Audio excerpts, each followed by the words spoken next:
Fulton County DA Fani Willis, the prosecutor in former President Donald Trump's racketeering RICO case in Georgia, is fond of saying that no one is above the law. So, why does it seem like she's the one that's been acting like she is? So just recently, Fani Willis filed a notice of appeal against the decision of Superior Court Judge Scott McAfee that 6 charges against Donald Trump and his co-defendants lacked sufficient detail and should be dismissed. But then the prosecutor did not indicate why the dismissal should be reversed, basically like saying whatever she says goes. So previous state Senate committee hearings revealed that the oversight of Willis's $36 million budget was like the Wild Wild West. Very little control. That's coming from State Senator Bill Cowsert, a Republican representing Athens and chairman of the committee. Cowsert also asked financial officers about numerous enhancement requests for extra money Fani Willis has made, including one for roughly $1 million in 2023 for general trial expenses. All of this just to get Donald Trump on the hook for this questionable racketeering RICO case in Georgia. In fact, in their zeal to get former President Donald Trump, Fani Willis has also let crime go in her county, even ignoring masked protester crimes. So as anti-Israel protests continue to erupt across the peach state of Georgia, Fulton County DA Fani Willis is instead concentrating her ire and her energy and her office's budget on prosecuting ex-President Donald Trump. So yes, I thought it was about time that we kind of take a look at Fani Willis's obsession with Donald Trump at the expense of everything else, even the rule of law. But first, here's criminal defense attorney Mark Eiglarsh discussing how Fani Willis just can't hide her anti-Trump agenda. Check this out. And we know most prosecutors do because they're elected officials, but just do a better job at hiding your disdain for certain people. Interesting. And does she get to stay on this case? Legally, yes. Certainly the image of impropriety is there. Does this speed the case up now? I mean, will it still be delayed? It depends on what the appellate court does. Yeah. What do you think they'll do? I think they're going to let it go and move this case along. Some may say that this is people on the left getting away with everything and that Fulton County DA Fani Willis should be in jail for going after former President Donald Trump and all the other shady dealings happening in and around her office. Now, the latest news from the Georgia trial, Fani Willis is appealing a judge's decision to drop multiple charges against the former commander-in-chief. Now, if you guys recall, Fulton County Superior Court Judge Scott McAfee, he previously ruled in March that 6 charges against Donald Trump and his co-defendants lacked sufficient detail and should be dismissed. But now Fani Willis wants to appeal that decision, but not indicate why the dismissal should be reversed. I know, makes no sense to me either. So now this may be the retaliation to Donald Trump's legal team appealing to remove Fani Willis from the case following allegations that she had an improper affair with special prosecutor Nathan Wade, who she hired to help prosecute the case. So McAfee, he ruled that the romantic relationship between the two prosecutors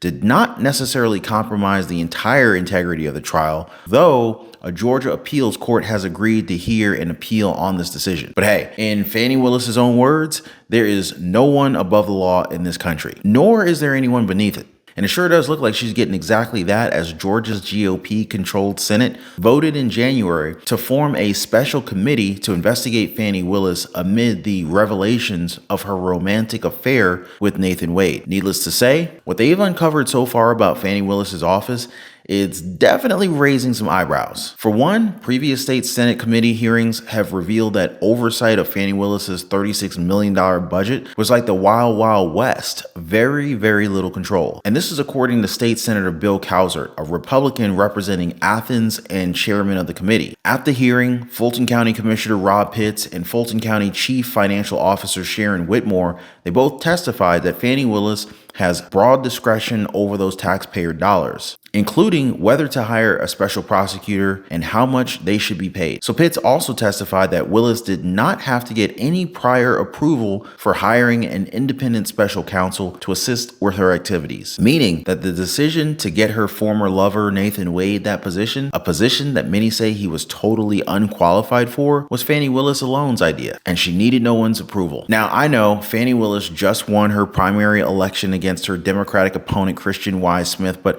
a lot of people, they're hoping that the citizens of Georgia vote her out in the general election this November. Kind of like taking the trash out, you know what I mean? Remove Fani Willis from office with this whole Biden administration. What do you guys think? All right, now we're going to dive deeper into this case, and we're also going to explore more reactions and insights. But if you guys are finding this discussion enlightening and you want to stay up to date on the Fani Willis investigation, as well as other pressing legal and political stories, do me a favor, hit the like button for the video. I totally appreciate you guys. It definitely really does help out supporting the channel, and it also makes sure that you won't miss out on any future videos. And if you haven't already, please consider subscribing. Totally appreciate you guys. Now, the next thing that we need to talk about here is Fani Willis getting grilled during this entire hearing over the amount of money that was being spent on prosecuting the Donald Trump case instead of her backlog of criminal cases. Senator Bill Cowsert, he had some questions about numerous enhancement requests for extra money that Fani Willis has made, including one for roughly $1 million back in 2023 for general trial expenses. Fulton County's Chief Financial Officer Sharon Whitmore added that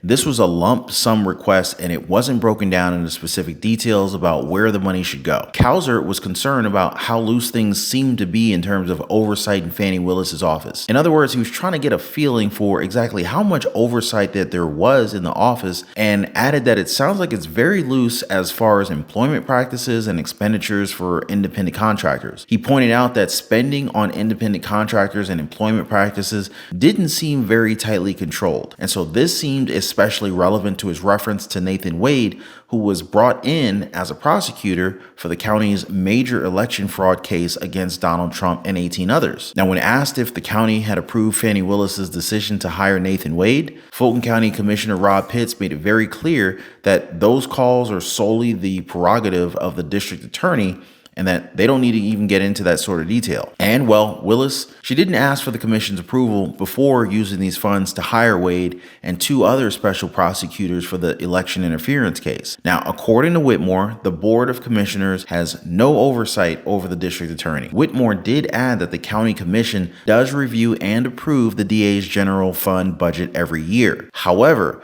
the specific decisions, like hiring special prosecutors, they're out of their hands. And this is a pretty big amount Willis has discretion over. Fani Willis's office has got like $36.6 million from the general fund this year, plus some extra pandemic relief funds from the federal government. At the same meeting, the Atlanta Journal-Constitution reported that Cowsert also criticized Willis for the amount of money spent on prosecuting the Trump case rather than tackling the county's backlog of criminal cases. And so this is why they're doing this investigation into DA Fani Willis. The outcomes could lead to new laws to ensure that there's more accountability and oversight of the DA's office. Otherwise, the DA's office in Fulton County, Georgia may lose all sorts of credibility whatsoever. Already people are saying that it's lie after lie, and they have not heard any truth when it comes to Fani Willis and anything that comes out of her mouth. Plus, her singular focus to get Donald Trump is seriously coming at the expense of other priorities in her office. For one, they say that Fani Willis's office has been ignoring masked protester crimes. At Emory University, masked protesters pinned police officers against glass doors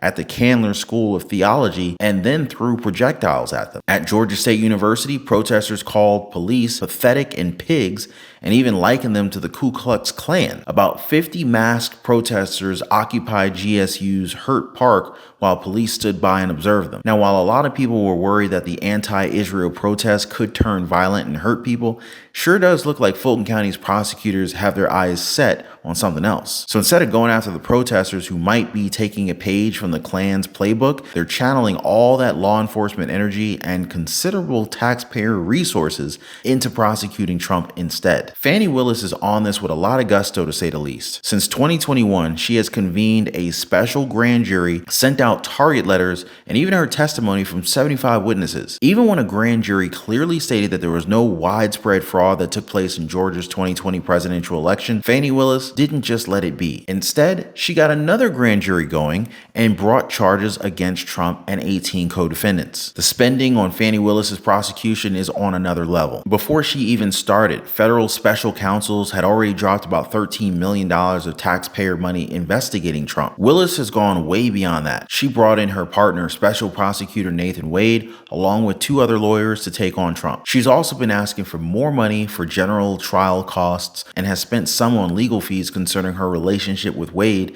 even having to defend their relationship in the Court of Appeals. So Willis seems to be putting her ambitions before her duties, keeping her focus locked on Trump. And why wouldn't she? Going after Trump could really pay off. Judge Scott McAfee, who's handling Donald Trump's trial, has already raised $125,000 for his re-election campaign. So it seems like Fani Willis might be joining the ranks of those using Trump's fame to climb higher. But what Atlanta really needs is a DA who will stand up to anyone trying to stir up trouble, not someone who's more interested in political gains or boosting her partner's vacation fund. You know what I mean? The city deserves a DA who's all about the law, protecting the citizens, not about what the job can do for them personally. So yeah, what we're really getting at here is the core of justice and governance in Georgia. I mean, with all the focus on prosecuting former President Donald Trump, some pretty significant local issues like public safety and effective law enforcement are seemingly pushed to the sidelines. And as we've seen, the financial and operational decisions surrounding these high-profile cases, they're calling for a broader discussion about transparency and accountability in our legal systems. Well, only time will tell. But one thing is for sure, the decisions made in the coming months could redefine not only Georgia's legal landscape, but also the political balance both there and in our country at large. Now, if you value this kind of thorough analysis and candid conversation, please be sure to hit the like button, subscribe to the channel, and hit the notification bell for more updates. And hey, don't forget to share your thoughts in the comments down below. Do you think Fani Willis is going overboard with her anti-Trump agenda? Y'all let me know. I look forward to seeing you on the next one.